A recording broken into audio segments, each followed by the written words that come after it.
Dan jangan izinkan pihak yang ketiga campur atau mengganggu privasi hubungan suami istri di antara hubungan yang paling sacred, supaya tidak ada pihak yang ketiga membuat sesuatu sehingga retak atau runtuh rumah tangga kita. Saudara, saya bukan bermaksud untuk panjang lebar itu. Seperti yang saya katakan, firman Tuhan ini mudah. Tapi Paulus katakan, alangkahnya baik kalau ayat yang ketujuh, semua orang seperti aku. Apa maksud Paulus? Dia orang yang tidak beristri. Maksudnya dia ada penguasaan diri. Dia tidak senang dicobai dengan hawa nafsu ataupun keinginan-keinginan tertentu. Tetapi Paulus katakan, setiap orang ada karunia yang Tuhan berikan kepadanya. Maksudnya, kalau ada karunia bujang, bolehlah terus bujangkan. Lebih independen lagi, lebih selesa lagi. Satu buah rumah pun sendiri yang enjoy, kan? Ya, kereta pun satu orang enjoy. Saudara Andreas, giliran kamu khotbah next week. Nanti si Oju sudah nanti malu. Jangan kamu ganggu si Oju. Haleluya. Coba di sini. Karunia kita masing-masing. Pastor sebenarnya sudah uraikan mungkin 1-2 bulan yang lalu. Kalau saya cukup tegas juga. Kalau kamu rasa kamu mau independen, perempuan yang ceria, tidak mau nanti tunduk kepada suami, jangan kawin. Tapi dengan syarat kamu ada karunia bujang. Nanti kamu jatuh dalam pencobaan. Itulah Paulus katakan, lebih baik perempuan ada suaminya dan lelaki ada istri, supaya kita tidak jatuh ke dalam pencobaan. Masing-masing Tuhan berikan karunia kepada kita. Saudara, yang sekarang saya baca bahagian ayat 10. Kepada orang-orang yang telah kawin, bukan aku tetapi Tuhan. Tadi Paulus macam beri nasihat. Ayat 10. Tuhan yang perintahkan supaya seorang istri tidak boleh menceraikan suaminya. Perkawinan ini serius bahkan. Jangan kamu pikir nanti ada masalah saya cerai saja. Pikir baik-baik. Kehidupan suami istri ini sepanjang hayat. Istri tidak boleh ceraikan suaminya. Jikalau ia bercerai, ia harus tetap hidup tanpa suami atau berdamai dengan suaminya. Dan seorang suami tidak boleh menceraikan istrinya. Cukup serius, ini dari Tuhan. Dalam kitab Maliaki mengatakan, aku membenci perceraian. Kata Tuhan. Tuhan tidak mau, kalau sudah kawin, satulah itu. Satu daging. Itu satu unit. Membangun rumah tangga yang bahagia. Tidak boleh cerai. Memang kadang-kadang kalau terpaksa nanti kita lihat, Paulus memberi satu kelonggaran juga. Ayat 12. Kepada orang-orang lain, aku bukan Tuhan. Katakan, kalau ada seorang saudara beristrikan seorang yang tidak beriman, dan perempuan itu mau hidup bersama-sama dengan dia, janganlah saudara itu menceraikan dia. Dan kalau ada seorang beristri bersuamikan seorang yang tidak beriman, dan laki-laki itu mau hidup bersama-sama dengan dia, janganlah ia menceraikan laki itu. Karena suami yang tidak beriman itu dikuduskan oleh istrinya, dan istri yang tidak beriman itu dikuduskan oleh suaminya.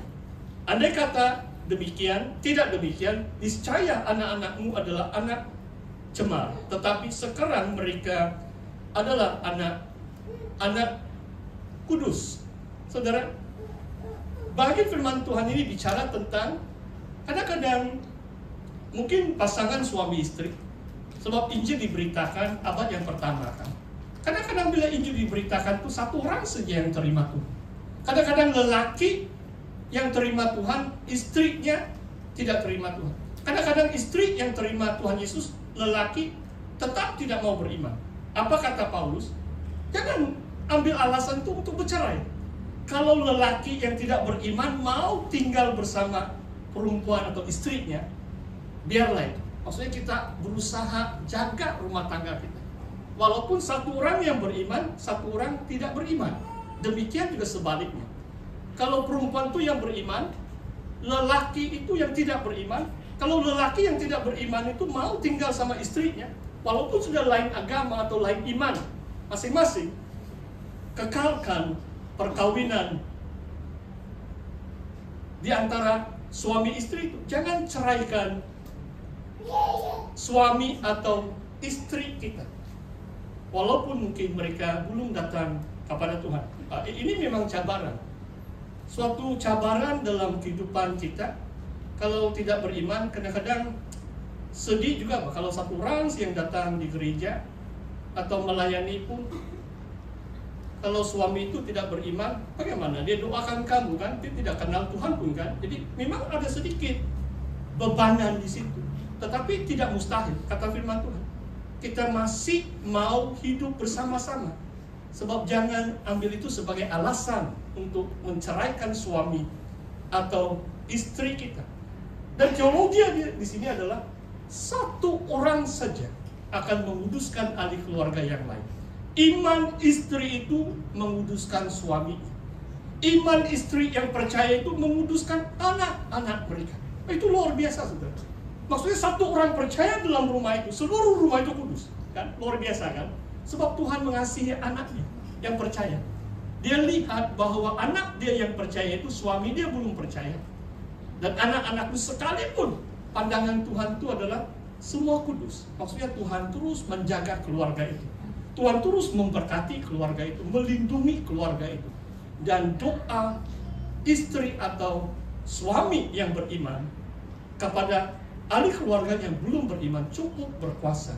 Saudara, jangan kecil hati. Jangan putus asa mendoakan ahli keluarga kita yang belum terima Tuhan. Satu cerita yang luar biasa, saudara. Seorang ibu, kalau saya tidak silap, nama dia Monica. Dan anak dia seorang yang terkenal. Dari remaja, ibu dia adalah orang yang percaya. Tapi anaknya semakin liar, jejak. Nama dia adalah Augustinus atau Augustine. Mungkin ada, kalau kamu tahu sejarah gereja, kamu akan tahu.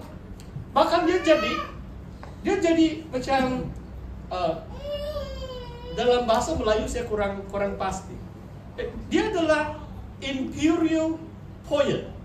Biasanya kalau maharaja berucap dalam persidangan atau dalam satu majelis, mungkin suara dia kecil, dia tidak mau berteriak. Dulu bukan ada mikrofon, senang kan, dia tidak perlu berteriak. Tapi saudara boleh dengar saya. Jadi ada seorang yang berucap bagi pihak raja, kaisar. Augustinus menjawab jawatan itu. Dia di tepi maharaja dan dia yang berucap. Satu jawatan yang sangat tinggi, sampai 30-an, Augustinus belum dipercaya. Waktu itu di kota itu, bishop atau pastor itu namanya Ambrose. Ambrose berkhotbah perjanjian lama, kemudian Augustinus bila dia terima Tuhan baru dia bersaksi. Wah, waktu Ambrose berkhotbah, bagus juga khotbah dia, tapi dia tidak paham apa ini kitab Yesaya, Yeremia, kan susah dipahami. Kalau belum percaya Yesus, belum terima Roh Kudus, Alkitab ini macam tertutup. Augustinus di antara orang yang terpelajar di kerajaan Rom, imperial spokesperson yang berucap mewakili maharaja di majelis-majelis tertentu, dia tidak mengerti Alkitab. Dan ibunya berdoa siang dan malam.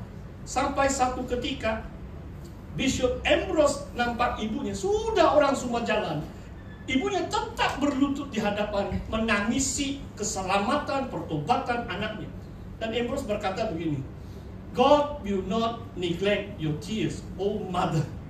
Tuhan tidak akan hanya mengatakan tangisanmu sia-sia. Maksudnya Ambrose percaya Tuhan akan menjawab doa si ibu ini. Dan saudara, waktu Augustinus bertobat, luar biasa. Dia berhenti, dia meninggalkan semua. Dia kembali ke kampung halaman di utara Afrika waktu itu. Dulu biasanya mereka ambil ikrar, mereka tidak kawin lah itu. Sebab dulu abad yang keempat ada satu gerakan bahwa kalau mau melayani Tuhan sungguh-sungguh tidak perlu kawin. Tapi bukan semua pastor tidak kawin. Memang firman Tuhan biasanya penilik itu suami kepada seorang wanita. Saudara, jangan kita putus asa. mendoakan ahli keluarga kita yang belum percaya Tuhan. Sama ada itu suami kita, atau istri kita, atau anak-anak kita. Biar Tuhan yang bekerja, yang berdaulat. Saudara, saya bacakan ayat ini, saudara. Ayat 15b. Kenapa Paulus berikan nasihat firman Tuhan ini? Tetapi Allah memanggil kamu untuk hidup dalam damai sejahtera. Saudara, tujuan firman Tuhan dalam 16 ayat yang pertama ini adalah supaya keluarga itu bahagia, supaya ada damai sejahtera di antara suami dan istri. Kan? Kalau kita tahu kebenaran firman Tuhan, kita tetap mengasihi suami atau istri kita yang belum percaya. Maka kita lebih mengasihi, lebih banyak mendoakan. Sebab mereka memerlukan belas kasihan Tuhan. Mereka belum percaya Tuhan.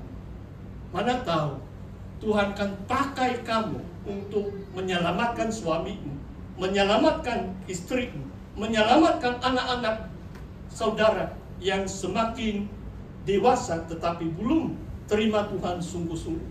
Saudara, Tuhan memanggil kita untuk hidup dalam damai sejahtera. Saudara, saya boleh katakan kalau seluruh keluarga Kristen pun belum pasti setiap hari itu damai sejahtera. Setuju atau tidak? Kan? Kadang-kadang suami istri yang sudah percaya Tuhan pun kan, hari itu saya khotbah tentang istri tunduk kepada suami dan lain-lain beberapa bulan yang lalu. Istri saya pun menegur saya. Istri saya bilang, Tony, kamu tidak baik lah itu. Banyak itu ibu-ibu sakit hati itu. Sampai kamu cakap mesin gun nih. Oh, dia tidak setuju. Saya, ini pastor, dengar ini baik-baik sebenarnya. Kadang-kadang sebagai pengkhotbah, it is called the preacher's license. Pastor boleh beri cerita, tapi cerita itu bukan penting. Firman Tuhan itu yang penting. Saudara paham maksud saya? Bila saya katakan jangan macam mesin gun, kalau kamu tidak suka itu mesin gun, jangan peduli. Saya tidak mau minta maaf sebab saya rasa itu kebenaran. Maksudnya jangan kamu terus meleter bahkan 3 kali dalam kitab Amsal mengatakan lebih baik lelaki kalau istrinya negging sejak di ujung bumbung atau di padang gurun. Lebih baik lelaki itu. Kalau perempuan itu cakap saja kan. Tapi kalau tidak suka kalimat mesinkan, kamu lupakan saja. Lupakan saja. Saudara, marilah kita dengan kesabaran, dengan kesetiaan melayani pasangan hidup kita. Supaya hubungan kita betul penuh damai sejahtera. Itu boleh terlaksana, saudara. Oh, kalau saya cepat tersinggung bila istri saya komen, boleh gaduh kan? Saya terima. Biasanya saya diam saja. Sebab minggu depan saya khotbah lagi. Haleluya. Ini pengkhotbah. Haleluya. Saudara, saya rasa firman Tuhan cukup untuk hari ini. Kita akan baca bersama apa yang termaktub dalam 16 ayat pertama dalam Korintus bab yang ke-7. Haleluya. Saudara, demikian perkongsian firman Tuhan hari ini. Dan sebelum pastor mengundur diri, ada 2 acara yang khas. Ada satu doa